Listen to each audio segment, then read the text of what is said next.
So welcome to the Halftime Alumni Series. This is a new series of webinars where we are going to have the opportunity to sit down and talk to a halftime alumni, hear their stories and their progress on their journey. Today we're talking to John Ramstead of Denver, Colorado, and John has a fantastic story to tell. We've had a couple of conversations before the webinar, and I've attended also some of John's presentations, and John just has some amazing stories and is very inspiring. So I know you're going to enjoy this. So for those of you that don't know me, and probably most of you don't, I'm Doug Piper. I'm a half-timer just like you. I was actually part of the 2015 Columbia, South Carolina halftime round table, and this was led by Lloyd Reeb and Bill Bantz. And these webinars have kind of been one of my low-cost probes that I guess is getting more high cost, but as I get more serious into it. But this has become a part of my journey. So, John, thank you. Appreciate you joining us today. And I can't wait to hear some brief glimpses of how you transitioned from enlisting in the Navy to a fighter pilot, to an entrepreneur, Fortune 500 management team, board chair of all these companies. My gosh, can you give us just a little idea on what life was before halftime? It's phenomenal what it is now. Well, before halftime, interesting. I always had a dream since I was a kid to go in the Navy. My dad served in the Navy in World War II. My grandpa had immigrated here, Doug, from Norway in 1910, and then could barely speak English and enlisted to fight for the army in Europe for World War I. I got to that, just always had made a huge impression on me. So I always knew I wanted to go in the Navy and be a fighter pilot, and I was able to do that. And there's a lot of stories around that whole part of my world. But, one of the things that I learned during that part of my life was more about myself, actually looking back on it, right? You're in situations every single day where you are absolutely feel like you're being stretched beyond your ability to perform your limits, landing on the boat at night, flying in combat, a lot of different situations. And there was always people around me that were sewing into me. They were mentoring me. They believed in me more than I believed in myself at times. They saw something in me that I didn't see in myself. Just a lot of the ways that I was raised, actually going into that environment, believe it or not, I had a really low self-image and just really even struggled with, could I even compete and actually succeed in this? But I had some other, people in my life encouraging me to just keep taking these small steps forward. And I ended up at the flying in combat in Desert Storm. And at the end of that, I got orders, Doug, to go to Top Gun. Couldn't have been more excited about life. And what happened was I was playing softball and I got hit with a line drive in the right eye and I had nerve damage and I was done. I lost my medical. And the Navy said, this is 95. They were drawing down the military and they said, thanks for your service. Don't let the door hit you on the way out. And I was out on the street and I had no idea what was next. I got to tell you, I was absolutely despondent. I think just looking back on it now, I was probably severely depressed. I had my dream, my passion just ripped away from me and had nothing to land on. I grew up in church, but was not a Christian. We were not churchgoers at 27 years old. But here's something that remarkable that happened. It's the power, I believe, of us bringing our faith out into everything that we do, because in that whole process of trying to find a job and figure out what was next, 3 men surrounded themselves around me and mentored me and helped me figure out what I was good at, my strengths, my skills, and get a job that I loved. And that actually led to me starting my first company. But it was these 3 men, they were all believers. These guys connected with me, added value to my life. And then it was those 3 guys that led me to the Lord. And I would not have gone to church at that period of time. And God showed me just the power of showing up and bring as his ambassador, right? What's the definition of an ambassador? Right? You are a registered agent of a sovereign nation to a foreign country. Think about that. When Christ says that we are called to be his ambassadors, right? Because there's this kingdom perspective. It's not just about the gospel of our salvation, which is, kind of almost future looking, but it's also about the kingdom gospel, which is our role right now in the present on this earth. And anyway, looking back, it was that experience that really, I believe, set me on the path that God wants me on. But that's what led me into business. But John, I don't know how you didn't turn that into anger towards God. I mean, here you were about to go in Top Gun. You'd worked all your life to get to this point, and all of a sudden you're out. I mean, how did you deal with the anger? You know, good question, because at the time, you know, God was not part of my life, right? So I wasn't angry at God. I knew of God. But I got to tell you, when I it was actually at a church service these guys invited me to finally, and I went forward, and when I was saying the prayer, I'll never forget this, Doug. I was standing there accepting Christ into my heart, and I just felt like I was being filled, like black coffee was being replaced with this cool water. I was just sobbing and weeping uncontrollably. It was so powerful. And I felt my friend who invited me there, Jeff, come up and put his hand on my shoulder and squeeze my shoulder. And I turned over to say hi to Jeff and put my hand on him, and there was nobody there. It was the hand of Jesus that was on my shoulder. And it gives me goosebumps thinking about that moment. So moving forward after this experience, knowing that I had a friend and a partner, I didn't understand the nature of God at that point. I really struggled over many years of understanding, of kind of separating my view of almost human men that I knew, right? I still always pictured Father God as the guy leaning back, looking down his nose, kind of judging what I did. Was it good enough, right? Have you done enough for me? Because that's what I always had to do in the past. I had to earn a hug, earn an affirmation, earn a reward. And so I had kind of translated that falsely into that's, you know, God's nature, right? A lot of the things I read in scripture as well, this whole grace thing's awesome. I don't know if it applies to me. So you can kind of see some of the falsehoods there that were rattling around. But it sounds like community really Yep. helped you from falling into the pit of disparity. I mean, these three men sounded like they kept you from falling in that pit. Well, if I had not met those men, and actually my wife and I just flew back to San Diego. I mean, this is 25 years later, to have a reunion weekend with them. We've stayed in touch our whole lives, and to thank them and their wives. It was the 8 of us that got together, for the impact that not only that they have had in our life, but what it has meant to bring God and Christ into our marriage and into our family, what it's meant to our kids, what this could mean generationally. And we were celebrating this just last fall in San Diego. So being in community is absolutely essential, I believe, to do this successfully. And I think that's one of the big things I learned pre-halftime, Doug.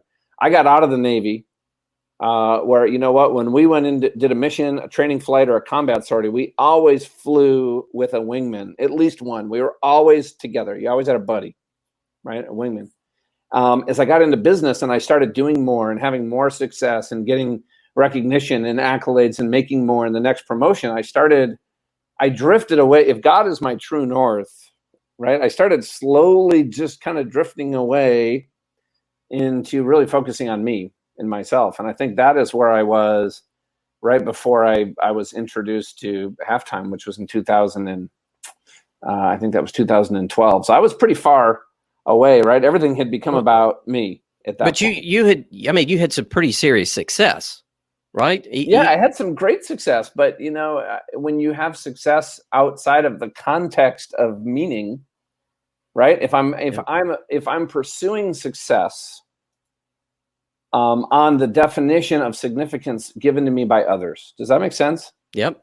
Right? If others like, hey, you know what, if you hit this level, or you have this title, or you're on this board, or whatever it happens to be, I was looking for all of those things for meaning, for, I guess, validation. And you know what? That's hollow. Yeah, I can chase that my whole life. It's not going to connect to anything. Maybe, you know, a number of people out there feel the same way, but you know, when you're in that mode, like, I got to tell you that I was, you know, from the outside in, I was at the top of my game probably right before I had my accident. I know we're going to talk about this in 2011, right? The home I was in, just everything, right? But if you got to look behind the covers, my wife and I were struggling. she would tell you that if it hadn't been for the accident and the transformation that happened through the accident, we don't know if we'd still be married today. I don't know what my relationship with my kids would be. I don't know where I'd be personally. I was absolutely miserable. I didn't want to come home some nights. My wife didn't want me to come home some nights just because I was so grumpy. I'd created such a negative environment. And so the only thing I knew how to do at that time, Doug, was actually to just work harder. I'm like, well, something's broken. I don't know how to fix it, so I'm just going to do more. I know I'm not the sharpest tool in the shed, but my motto was I could outwork anybody around me. And so I just doubled down and worked harder, and that didn't fix the problem. I think a lot of us are guilty of that. But John, I mean, in your situation, can you touch on the accident? Because I mean, we're not talking a fender bender. No. So what happened was 2011, I was working for a big Wall Street firm, big public company. And I left that to go start another company with a couple friends in Denver. And I got involved in politics and met Dr. James Dobson, got invited to a retreat for a new ministry he was starting, went up to Montana. And on a Thursday, Friday, we were going to go horseback riding to the back of this property to go have lunch. And I was one of the first ones saddled. And I have a picture of it here if you want me to pull it up. But if you have any horse people out there, I could probably do that for you. Yeah, jump in. I'd love to see it. Let's see here. I'll just kind of skip through some of these, everybody. So if you guys are looking at this and you know anything about horses, you can see this horse has his ears back and his chin down. And the reason I'm holding onto the rail is because he started walking forward and I pulled back on the reins and he started going backwards. And I didn't know horses could go backwards, by the way. So I'm from Minnesota. We have boats and docks and wind. So I grabbed that rail, and as he would go back and forth, I would just keep holding onto the rail until I finally got him in one spot. And I'm like, yes, I have controlled this animal. But little did I know, you can actually see that it's completely clear there behind me. And right down the direction that horse is looking, about 80 yards away, is a big series of paddocks with those same 3-inch steel bars. And he broke away from this fence and started trotting toward that hill. And all of a sudden, he just pivoted and turned 90 degrees to the right and bolted and took off. And I'm laying flat on my back, and his rump is pounding me in the shoulder blades. And I was scared to death. I was going to flip off the back of this horse. The only thing I knew to do was squeeze my legs as hard as I could. And in doing so, I was telling him to go faster. I didn't know this. This horse had been being trained to be a cutting horse. If people are familiar with horses, I was not, but they're pretty highly trained animals, and they respond to leg pressure. Okay, so this horse didn't like me, first of all, and now I'm telling him to go fast, and he did. And I get my weight back up on the saddle, and I grabbed the reins to turn him, and he would not turn at all. I absolutely just started panicking. I mean, I've been in combat. I've been shot at. I've raised teenagers, three of them now. Nothing prepared. My head was spinning out of control. Like, I got to jump off this horse. If I jump this horse, I'm going to die. If I jump off the horse, I'll break my neck. I don't want to break my neck. And all of a sudden, we're about another fence line, just like the one you see here. I was coming at it at a flat out gallop. His hooves were thundering, winds in my face. Everything slows down, and I just remember thinking, this is not going to end well. And that's the last thing I remember. This horse goes into the fence, and he bucks so hard, he flips over and lands on his side backwards and slams into the fence rump first. And I go head first into that steel bar, and it crushed the entire left side of my skull. I broke every bone in my skull virtually, except for my jaw and my right cheekbone. I lost 8 teeth. I broke my neck in multiple places. I broke and shattered my right shoulder. And then there's another bar just below that hit me in the chest. So I actually broke 4 ribs and punctured my left lung. And I'm laying on the ground. This is a flight I didn't want to take. This is the life flight. It was an hour until life flight came. And this woman right here with the ponytail and the orangish shirt, she was next to me. She's an EMT. And I woke up on the ground in more pain than I could even describe. She was holding my hand, and I could hear everybody praying, and I couldn't take it. I was screaming and yelling. My face was cut open. It was really hard for everybody around me. And just in that moment, all of a sudden, one of the guys there said, I just saw you relax so completely. It looked like you were just sinking into the ground. And what happened was right then I was in God's presence. One of my friends said he felt like he should take off his shoes.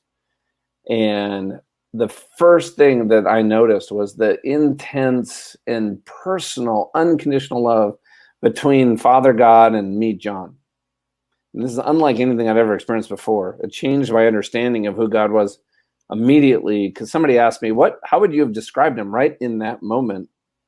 And the first and only word that came to my head, Doug, was friend. I had never really understood Father God, maybe in that context, with this kind of love. And everything I've ever done in my past, good, bad, or otherwise, was not even relevant to the relationship that he already had with me, that he wanted me to join him in. I mean, I'm just aware of all this right now. And the love was so powerful. I remember the first thought that crossed my head, I didn't realize my body was crushed, was I'm not worthy of somebody loving me like this. And then this peace was just washing over me like a physical presence. And all the pain and panic and fear were gone. And then he spoke to me, a voice that came from everywhere and nowhere. And it wasn't to my ears. It was almost like a consciousness flowing through me right here. And he said, all things work together for good for those that love the Lord. And so, Doug, I had drifted so far away that I didn't even know that came from Romans or even the Bible when he shared that with me. And he said, John, go ahead. You could hear other people. This wasn't a dream. You could actually hear what was going on. You were present. Isn't that right? Oh, completely. Yeah. This was not in my head. This was not, people have asked me about that, but no, I was completely aware and conscious at this point. I was just in God's presence as part of what was happening around me. This whole time I could feel, her name's Lonnie, holding my hand this whole time, people talking, in addition to what I was experiencing with God at the same time. Because then he said, John, I'm going to heal you and use this for my glory. And then he said, the Lord giveth, the Lord taketh away. Blessed be the name of the Lord. And as soon as he said that, I knew my left eye was permanently blind, which nobody could have known that at the time. And that's the case. My left eye is permanently blind. All the bones behind the eye socket shattered and severed the optic nerve. And I opened my eyes and I said calmly to everybody there, when God left, I said, God's here. You don't have to worry. He said, it's going to be okay. And they're like, this isn't possible. My head's caved in. Lonnie did not even expect me to survive until Life Flight showed up. And then the entire hour from hitting that fence till that helicopter ride, I was in no pain. I was talking normally. They couldn't believe it when they first reached out to my wife. They're like, John got thrown off a horse. You need to kind of come up and bring him back to Denver. When they got to the hospital, they called my wife and said, you need to get up here with your kids because it doesn't look good, because they didn't think I was going to survive. So what that led to, Doug, was 6 weeks in ICU, 20 months at Craig Hospital for severe traumatic brain injury, 23 surgeries, 2 brain surgeries. I had to take my skull off twice. The recovery was not what I expected. So talk about anger. You talked about anger before. To realize actually God saved me, gave me the hope that there's a future, told me he was going to use this to his glory, told me all things do work together. And then there's times laying in bed where honestly, the whatever they gave me, the Dilaudid, the morphine, the oxycodone would wear off. And I had an hour and a half until I could take another dose. And my only goal was to get through the pain of 5 minutes. I'd look at the clock and just say, God, help me get into, what is it, 12:19 here, right? Lord, just help me to get through 12:25. That's a win. But I got to tell you, I had a choice to make every day, to trust him and his promise, and to also keep an attitude toward the future. Because when I was at Craig Hospital, around a lot of people with spinal cord and brain injuries who did not make that choice, and I saw the depression and the despondency and the darkness in which they descended into, I tell you what, it really scared me. So how many years ago was this, John? This was 7 years ago. So I spent. Are you still experiencing pain? Yeah, I'm never comfortable. My neck, upper back, right shoulder, nerve problems in my arm, fatigue. There's just a lot of things, but I wouldn't take back what has happened to me because of who I've become through it, Doug, for anything. Honestly, I mean, it's a small price to pay, to be a father, to be a husband, to get to do what I do in the world, to have conversations with amazing people like you in this community. So if this is the price I have to pay, then man, I feel very blessed and very fortunate that that's all I had to pay. So what did you do for all those months in the bed? I mean, you were in there how many months? Well, think about this, right? So it was A lot of reading, a lot of listening to podcasts, trying to figure it out. Like, I knew I couldn't go back to work. It was pretty clear. I was actually about a year into my recovery, and a doctor, I think he was trying to be kind, but he said to my wife and I, he goes, "Hey, just to set expectations, John's not going to be able to work as a greeter at Walmart." I'm like, "Wow, thanks, man." But for me, I took that as a challenge, Doug. So I read the Bible cover to cover. It was hard for me to read because of my vision, so I was more listening to things. But it was in that time I met just a great friend, Brian Chrisman, and he goes, "Man, you need to read this book." And he hands me Halftime. I'm like, "Dude, I got 3 of those at home." Literally, this was the 4th copy I'd now been given. Evidently, I should have taken the hint earlier. So it was actually the first book that I read after my accident, because he didn't have an audiobook and he didn't have right. But I read it in the weekend. And I'm like, what if? What is the possibility that all this has meaning and could move me into something more exciting than anything I ever imagined? I didn't understand before the accident that I could have rewritten my script. And now I'm like, well, I get this chance to rewrite my script. And that was kind of this false notion. And then Brian introduced me to Jeff Spatafora, and we started working together. And I came down to Dallas, and that was kind of a hard weekend just with my energy and pain levels. But I got to tell you, that was transformative, what came out of that weekend, because it connected me to a vision and a mission statement that God just downloaded so clearly of equipping inspired leaders to work in my kingdom. Now, I didn't know at the time exactly what that meant, but I knew that I had a direction, if that makes sense, right? That's where I'm heading. How do I get there? What I do, I got to figure that out. I didn't have any anxiety about it. I didn't have any clarity. And I also had to realize that, you know what? I might never get clarity, but I'll never find any sense of clarity unless I actually move into action. And the only action I could take was just little small steps forward. And I got to tell you, it was that action that begot the clarity that I needed to create what all the things that we're doing today. So that clarity, can you explain that? Is there a picture or a graph of something we can kind of understand? I mean, you're starting over again. I'm starting over literally again. So let me share that. I'm going to pull this up because I wanted to share this with people, because this is something, as I looked back over this whole process, all the coaching I did with Jeff and through Halftime, and I got to tell you, doing this in community has been absolutely critical for me. I think one of the biggest differences between before and after Halftime, before and after the accident, was doing it solo and doing it in community. I meet every single week on Wednesday morning with my Pinnacle Forum, which has been an amazing blessing. Some men that have become some of my closest friends. I'm in touch with all the people at Halftime. But here's kind of how I thought about it. I'm a really visual guy, and this is something I do with my clients now too. So let's think about this. I'm going to put a couple things on here. First of all, we have to understand our passions. These things come from our heart. These give us our why. They give us our direction toward our purpose and our calling. And then on the other part of this graph, we have our gifts, our strengths, our talents, our skills. This is whole area of kind of self-awareness. What God wires to. This gives us the power, the energy, the how to move toward that purpose and the calling. And here's why I think, because I'm an engineer also. So I was probably working in my gifts, strengths, and talents, but somewhere between a 7 and 8 when I was at that Wall Street firm. But in my passions, I was only at a 3, Doug. Right? I got to tell you though, because you and I talked about this, you brought up a good point. I would have told you if I did a poll back then, because I wouldn't want to admit it different, that I was probably an 8 or a 9. But that's really not the case. And if I really looked at things from from reality, 7 times 3 is 21, right? And I want to live this 10-10 life, right? I want to get to 100. And look at this huge gap, this big area. This is destiny that I have left on the table.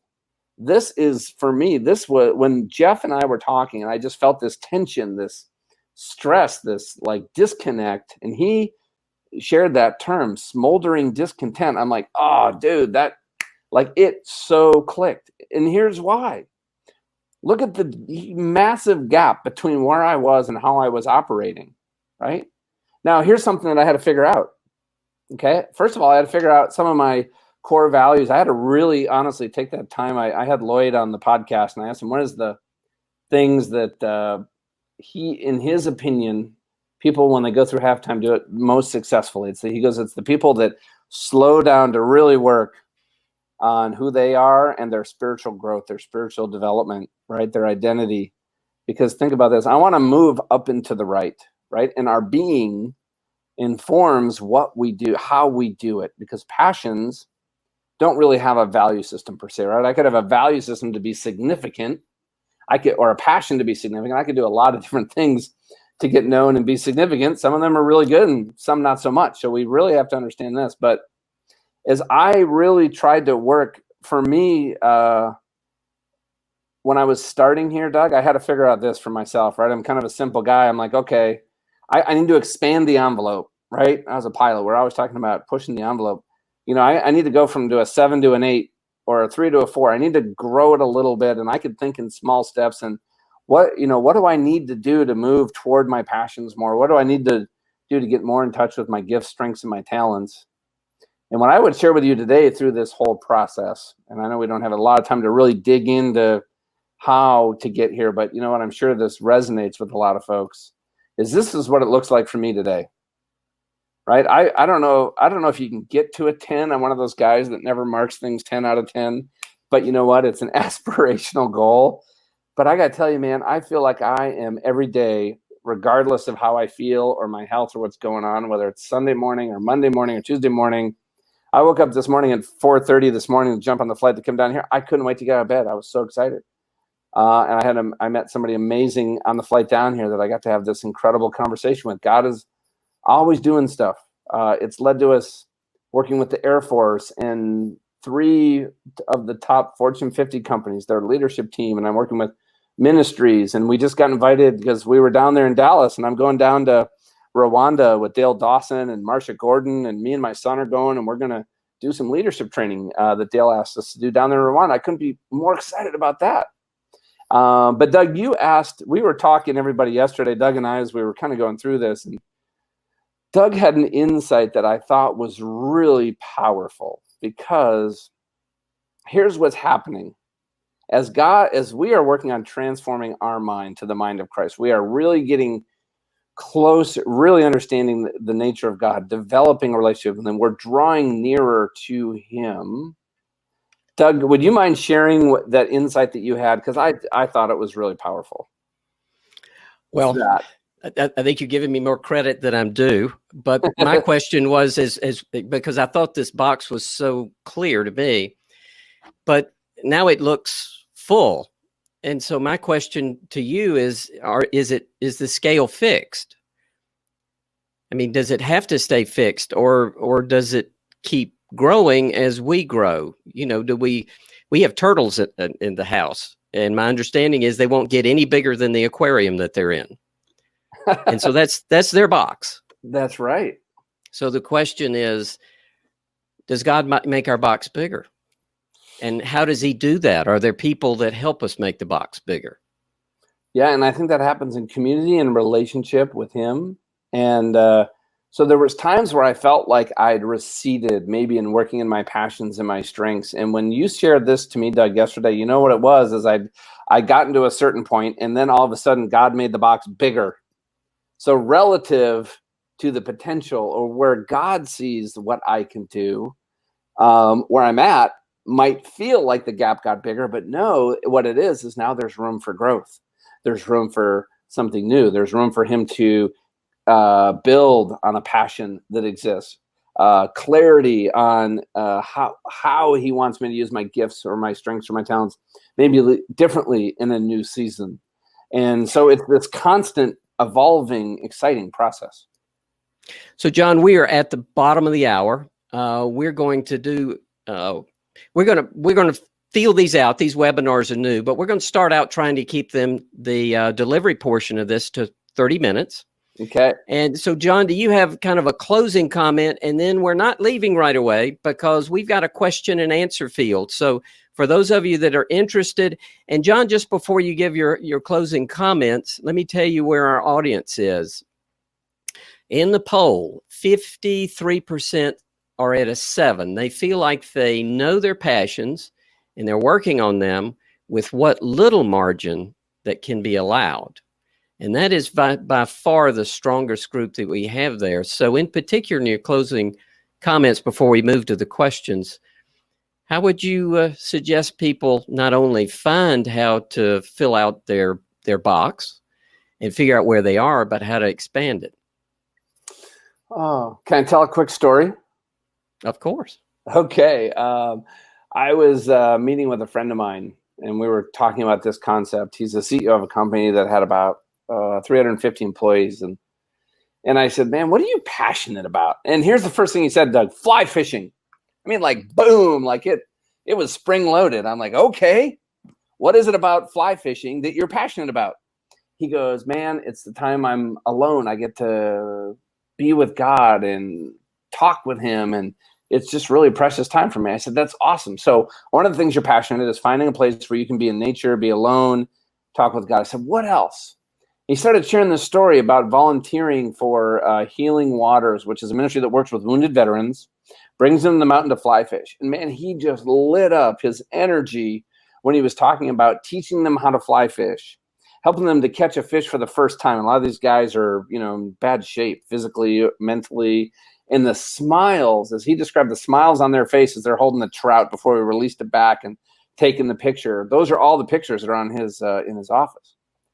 I'm like, whoa, dude, you just tapped into something. What would you say you're passionate about there? And what he landed on was that he was passionate about helping people teach us, learn a skill that was going to be part of, something that helped them in their world, their life, move forward, create enjoyment. And I said, what else is going on? He goes, you know what? When I'm not with the Wounded Warriors, I rarely actually go fishing alone, even though that was my first thought. I bring up my son or my business partner or somebody I work with, and we sit there all day long and just have deep, meaningful conversations. And I get to mentor people one-on-one. And so think about that. From fly fishing, all of a sudden he pulled out 3 or 4 things that he's totally passionate about. And then I said, okay, what would it look like? Because he wasn't about to leave his company or sell his company. That was not in the near future. What would it look like to bring that in? What if you look at this graph that was up before, right? What if we just move that into your passions to the right? And when he kind of plotted this, he felt he was at about an 8 and a 5. So what's that, 40%? He moved to 9.9 and never moved out of his chair in the corner office as CEO. But he reshaped over about 6 months his role in that company, how he showed up, how he was using his strengths, gifts, and talents. So maybe that's as good a way to illustrate it as I can think of, Doug. But I think you need to take time, and I don't think you can sit there and do it alone with a pad of paper and a journal. Maybe some people can, but I can't. I need somebody to kind of help me pull some of these things out and connect the dots personally. Well, I just want half your energy, John. I mean, you were up at 4:30 in the morning, right? Yeah, as soon as we're done here, I'm going to take a nap and then go to a baseball game. Oh, well, that sounds like a good day. Yeah. Well, that is one inspiring story. And I would encourage everybody that can to hang on, because we're going to go into the question and answer after this. And this gives you a chance to submit a question in the Ask a Question field and ask John a question, and he will answer it right here on screen. You'll also get an email with a link to that answer. In June, we will have another webinar, this with Lloyd Reeve, on leveraging your second half. This is a series of webinars that we're doing with Lloyd Reeve. Everyone that registered will get an email with a link to the recording, John's ebook, and links to the Facebook group. And John, tell us a little bit about the what you're offering as far as the book goes, because we've got a link there to it. Yeah, if you guys sign up for that, I'm just going to send you my ebook I wrote on just how to really get in touch with your core values. You're not going to be on our newsletter or any marketing that we do at all. If you want to do that, just go to eternalleadership.com. You can opt in for all that.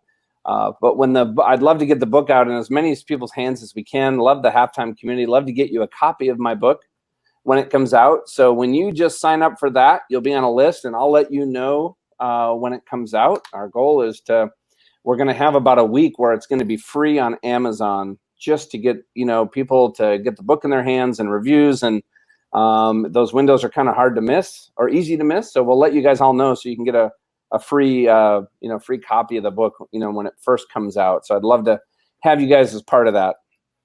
And that's the best way for them to get in touch with you, I guess.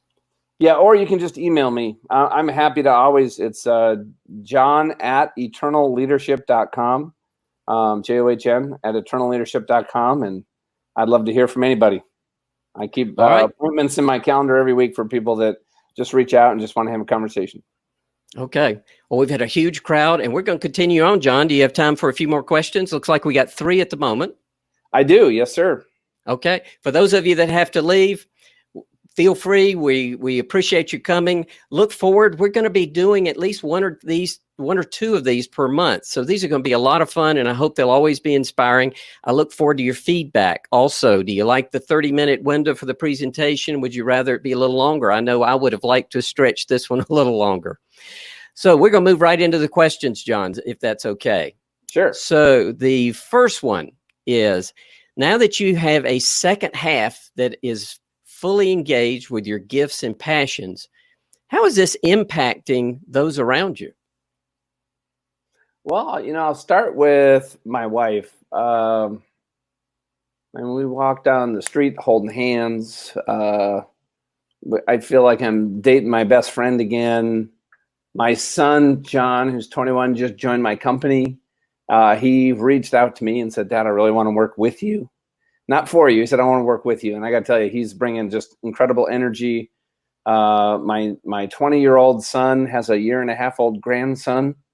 And Wow. I think they honestly made a lot of choices in high school around keeping a child. I got to tell you, even in a Christian high school, the pressure to not keep the baby, when I heard all these stories afterwards, was really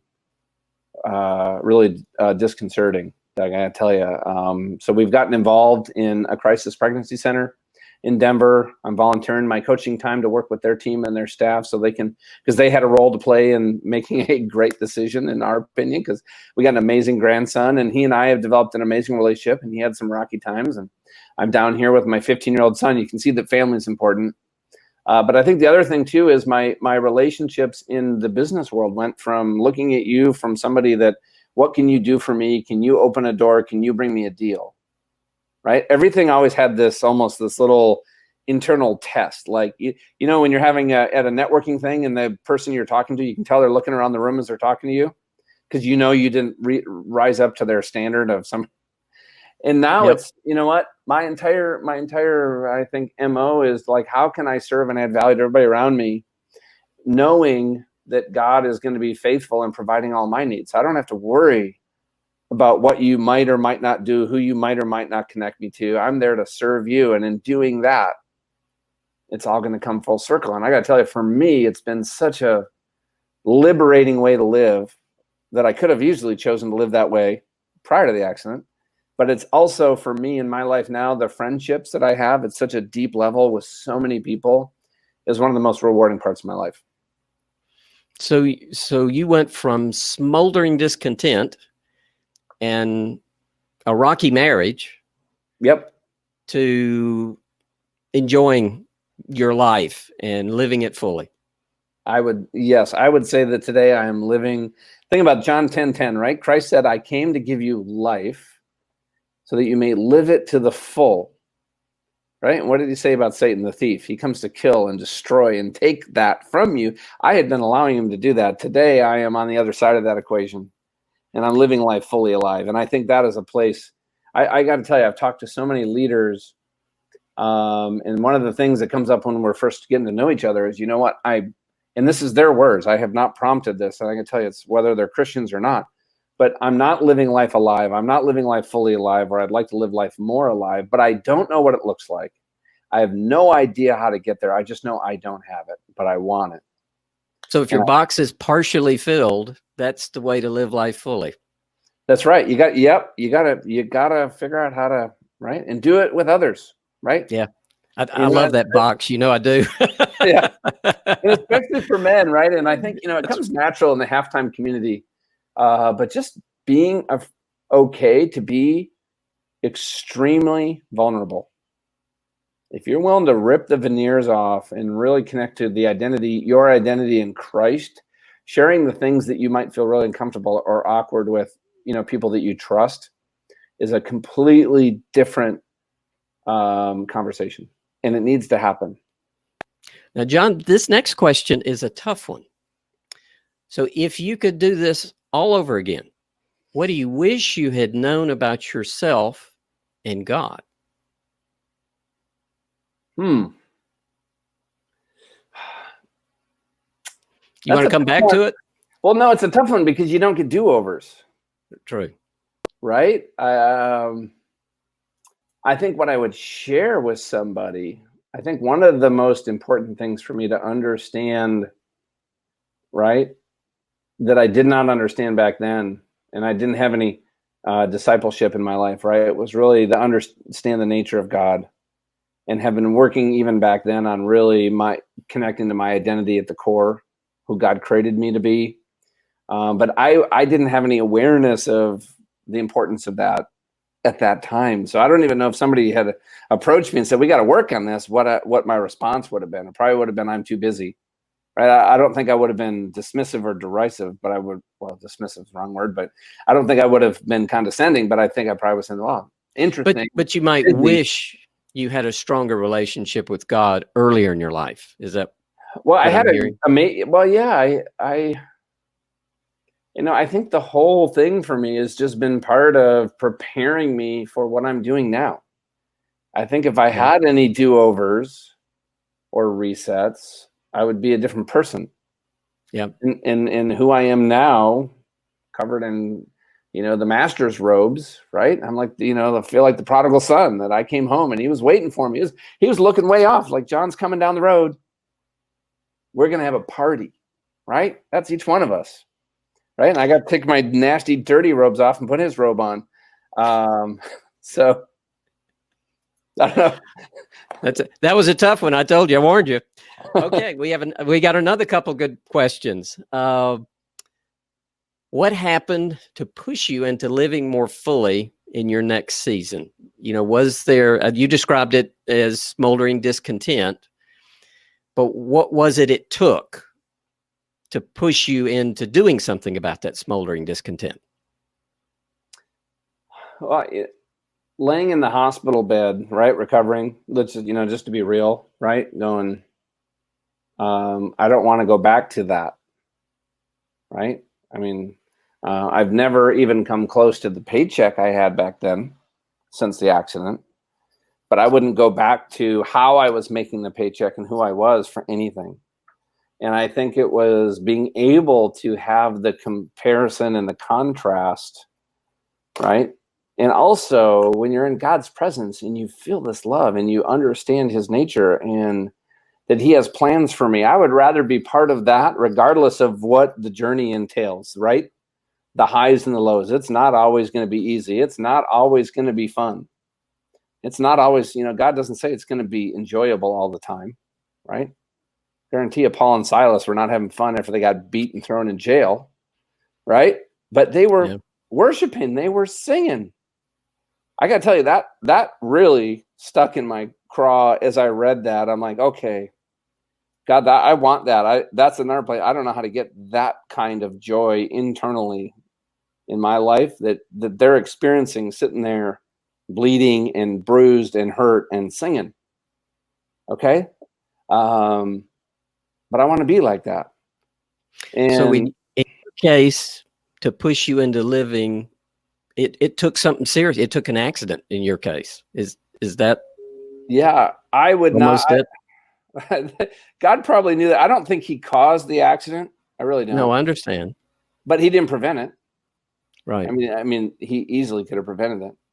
But I really believe that he knew for me that's probably what I needed, maybe. But he also, I shouldn't be here. I mean, we had multiple doctors share with us that what happened to me literally physically was not survivable.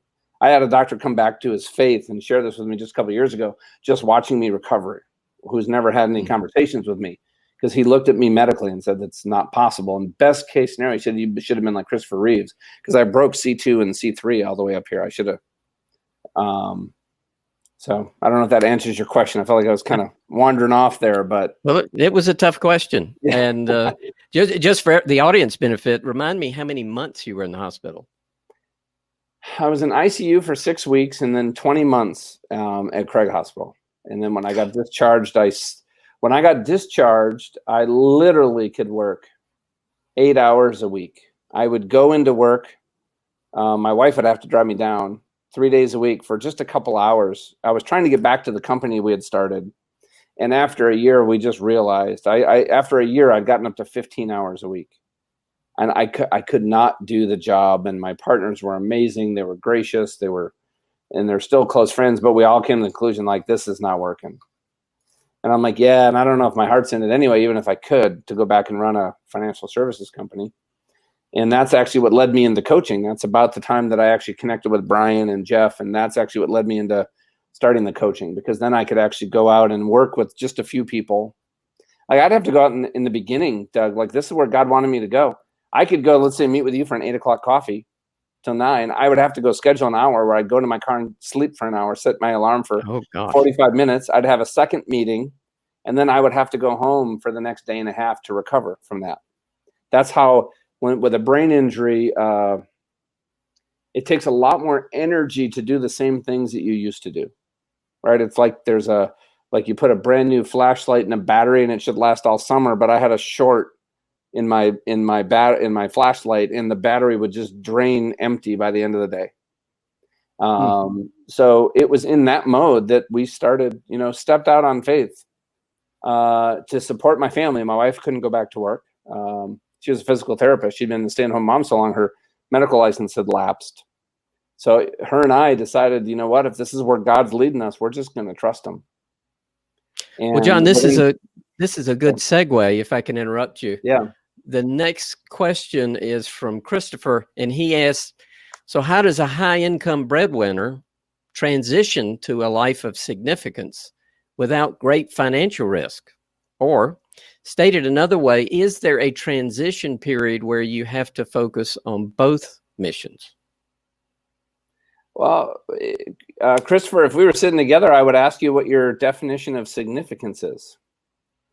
How do you personally view that? My friend who I shared about, the fly fisherman, completely, as he connected to his passions and his gifting and did not change his role, transformed the culture of that organization, developed leaders. He'd already been doing a small Bible study in that organization, but it blossomed after that. He is and then he brought in philanthropy and what they do as a part of the culture. And that company here in Denver has been a huge catalyst for some very positive change and influence on lives of both, and everything's kingdom, right? But both, people in the kind of the church world and, the traditional world. So I don't know. It's a good question. I'd have to, probably a longer conversation. But here, let me look at your question again, buddy. Said another way, is there a transition period you have to focus on both missions? Possibly. One of the guys who I got to work with, I met him through our podcast. He was the CEO of one of the largest structural engineering architectural firms in New England. And that's not where he wanted to continue. So he actually started doing projects on the side, low-cost probes, writing, creating content. And what he realized is he actually created a following. He actually left his job. He built a bridge, and he'd gotten some clients on the side and to see if he really liked it, and he loved it. And he built some, content that's specifically for leaders in that industry. Everything is all biblically based that he's doing. And that is not what he's been doing now full time for the last year. He just wrote a book that was a bestseller. And so I think it's different for everybody. I think everybody's journey, I think that's the cool thing about what you learned at halftime, getting to know the alumni, is everybody's journey is different. What do you think, Doug? Well, I was just going to ask you, though, there's an implied aspect, I think, to Christopher's question, or I'm reading it into it, and Christopher might not have intended it, but it's implied as if you have to leave the business world to be in the mission world or to follow your mission. And is it possible to continue to stay in the business world, the financial world, for example, and work your purpose? Oh, well, okay. So we just got back from Ireland. My son was over there for a semester abroad, and we went to the Guinness Brewery. And there's an amazing book called God and Guinness. he was called, and right, to this day, 5 generations later, he is revered in Ireland. Guinness is, right? He changed how people were paid and treated at work through his calling, which was business as a brewer. Now, it doesn't really kind of line up. And I was able to have Horst Schultz, who founded Ritz-Carlton, on my podcast, and had an amazing conversation with him. Do you know that their entire ethic behind customer service comes from love God with all your heart and love your neighbor? He's a really strong believer in the entire vision. He knew that his mission field was the hospitality industry, and he worked in a couple of those areas, and he wanted to bring that ethos, that love God and love others, into how he did everything when he started in the industry, all the way up to getting the opportunity to buy his first hotel, into what he built as Ritz-Carlton. Was completely driven. So yeah, I think actually the highest influence and impact that we can have in any culture, any nation, is actually in the business sphere. It is the engine and the driver for everything else. One of the things it requires of us is excellence. So Christopher's question implies binary, one or the other, and I think what you're hearing is that's not necessary. Maybe it's you need to change the perspective of your business to be more missional focused. Is that? Yeah, or who you are as you're showing up in that business, like Michael did. So I think there's kind of like 3 paths, and actually there's probably more. The first one is, do I re-engineer how I show up in my mission where I'm at right now in my seat? Do I do a low-cost probe and actually figure out, okay, this is actually where I want to be. It's fulfilling, but there's a gap. There's something missing. I do a low-cost probe to find those areas to fill the gap. Or maybe I realize this is not what I'm meant to be, kind of like what happened to me. I was kind of forced to make a pivot. Now, I could have gotten back into industry, but I chose not to. I mean, that was a choice that I made. I could have stayed. My partners would have let me come back there, but I just knew in my heart that's not where I was meant to be. That does not make it what I did a right or a wrong. So please don't hear any judgment at all on that. And Vince just said his passion is helping returning veterans and their families connect with their purpose and passion and start a new meaningful life and career. And I love what you do, Vince. It's so, because when people connect with their purpose and their passion and they're working in that area, you know what it gives us? It gives us hope. And I got to tell you, hope is the one thing that kept me moving forward. And I know some of these veterans coming back, and they've been through stuff that a lot of us can't even relate to. And just to having that little ember, that little flicker of hope as we take those small step forwards, man, that is a powerful difference maker. Well, that was a great question, Christopher. So you guys are coming up with some wonderful ones. And now we've got one from actually Vince. So how do you maintain margin or life balance while serving in your passion?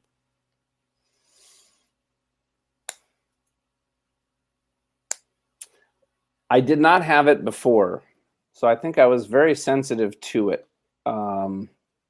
I don't know if there is such a thing of work-life balance. I've actually come to the personal opinion that I think that's actually a bit of a myth, because when I need to be all in for something God has me doing, I need to be out of balance. But if I know why in a season and can communicate that to my wife and my kids, and they're part of it, it's very different before than me just going off to work 70 hours a week.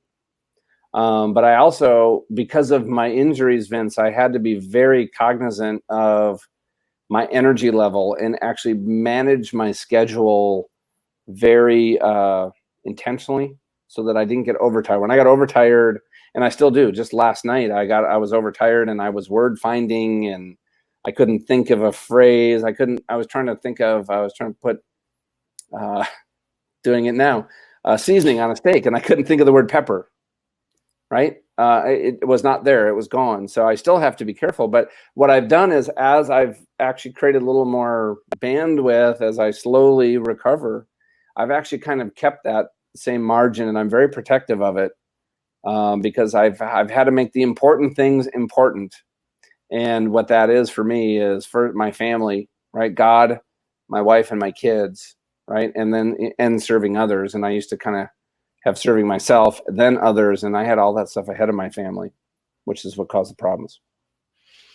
So if I'm hearing you right, it's you're sensitive to your margin. So if you're going to add something to your life, you try and move something off. Is that part of maintaining that balance? Yeah, that's a great point. I think, if you really understand your passions, you really understand that, if you go back to that chart, that purpose and that calling, and you understand your gifts, you have to have an awareness of everything you say yes to, you're saying no to something. Mm-hmm. You're saying no to something else, and you have to create a framework on how you're going to make decisions. One of my clients was on 7 boards. He was totally stressed out. His marriage at home was not going well. And I'm like, why are you on these boards? What does that do for you? Well, it's because they asked, right? Well, when he went through an exercise like this, and we can all do it, he actually resigned from 5 of those 7 boards, was very clearly able to tell them why he was resigning. And now, like when people call me and say, hey, would you be willing to do this or speak here or be on this board? And I'm like, that doesn't fit in with what I'm building right now, but I really appreciate the offer. I got to tell people thank me for having the clarity of actually giving them a firm no instead of stringing them out. Let me think about it. Mm-hmm. So here's my filter, and I work with the coach. I have an amazing woman who's my coach. We look at everything that's in front of me and just say, does this move me forward? If I say yes to this, what am I saying no to? If I say no to this, right, what does that leave me space to say yes to something else in the future? So it is a constant thing. I really can't, like I said, I'm a huge fan of doing some of these things in community, but that's how I would recommend, I can't remember who asked that. Maybe it was you, Vince. There's a great book called Essentialism. It's called Less But Better. It's by Greg McKeown. I had him on my podcast. That book was fantastic in just this whole area on actually some practical tools and strategies on actually how to do some of the things that we just talked about. That might be a good link to share in our subsequent follow-up email. Vince, yeah. That was a phenomenal question. We have one last one, John, if you've got time, and it's almost right at the top of the hour. So if everybody will hang in for just a minute, we'll take this last question. So John, tell us a little bit more about Eternal Leadership and Beyond Influence and how we can stay in touch with you and what you're doing.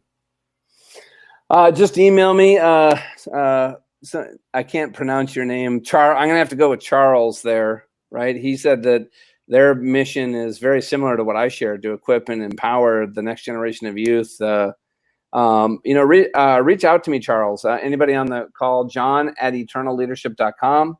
You can go to eternalleadership.com is our website and sign up for our newsletter, and you'll get all the notifications about our podcasts and things that we have going on. And so if I can serve you guys or connect you to somebody in my network, let me know. I'd love to just be a blessing to you guys.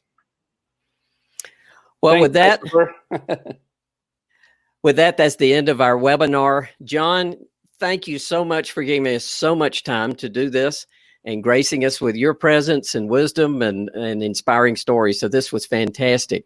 For everybody in the audience, wow, you've taken an hour of your time. We appreciate you sharing that hour with us. John, we had almost nobody drop off the webinar for the second part. So you know how to hold an audience. And we have more of these coming. We're going to have more with alumni, but we also have one coming up with Halftime's Lloyd Reeb, and Lloyd is the spokesman for the Halftime organization. And everybody that has registered will get an email with links to the webinar. You can share those to others. You'll also get links to the book, the ebook, and other information that John has. I think John's going to include that link to the podcast that he mentioned that was worth listening to. And again, we appreciate all your time. John, thank you for your time. Audience, we thank you your time. Technology, we're glad that worked because we had a glitch right before we started. Mm-hmm. So prayer is certainly answered in this case. So with everybody, bye-bye. Have a great day. Bye, John. See y'all.